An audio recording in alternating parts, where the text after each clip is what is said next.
l'État de Côte d'Ivoire vont avoir le droit, on va dire, de réunir les différentes parties. Ce n'est pas important ici de regarder la nationalité de ceux qui interviennent comme médiateurs, voilà, c'est ça. mais le fait qu'il s'agit d'une organisation supranationale dont la Côte d'Ivoire est membre.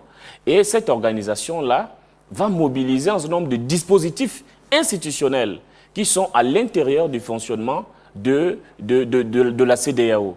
Donc, c'est comme ça qu'effectivement, on a pu montrer que les différents rounds de négociations qui sont portés par les Africains fonctionnent dans une logique séquentielle. Oui. Vous avez les différentes séquences qui coïncident également avec les temps forts de la crise. Parce qu'effectivement, une négociation est conclue par des résolutions.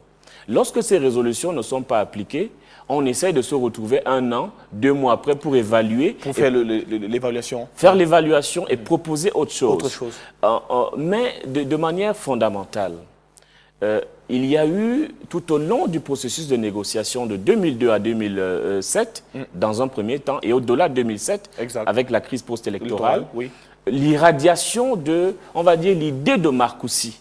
Parce que les différentes initiatives mobilisées par les Africains s'inspirent et reconnaissent, même lorsque vous lisez l'écriture des accords de paix, oui, on dit, on reconnaît, on affirme, on va dire, les résolutions prises, les grandes lignes de l'accord de Marcoussis. Oui. Ça prouve déjà qu'effectivement, on avait un regard vers l'extérieur. Alors, parlant justement des configurations et dispositifs architecturaux des médiations africaines, vous relevez que les outils techniques et normatifs sont mieux éclairés par le fondement politique.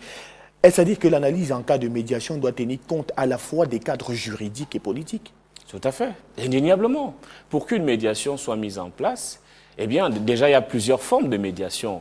Nous essayons de mettre en lumière ces différents types de médiation institutionnelle, par exemple, avec la médiation du Conseil de paix et de sécurité de l'Union africaine, avec la médiation, si vous voulez, du Conseil de médiation et de sécurité de la CEDEAO. Il y a des médiations collectives avec le groupe de contact de la CEDEAO et des médiations militaires. Donc, toutes ces formes de médiation, on va dire, sont actionnées en fonction des dispositifs juridiques, mais également l'opportunité, qui est là l'élément politique. Alors, si je veux contextualiser avec ce qu'on vit aujourd'hui et dans le cas de la Côte d'Ivoire, pensez-vous que cela a été et continue d'être le cas?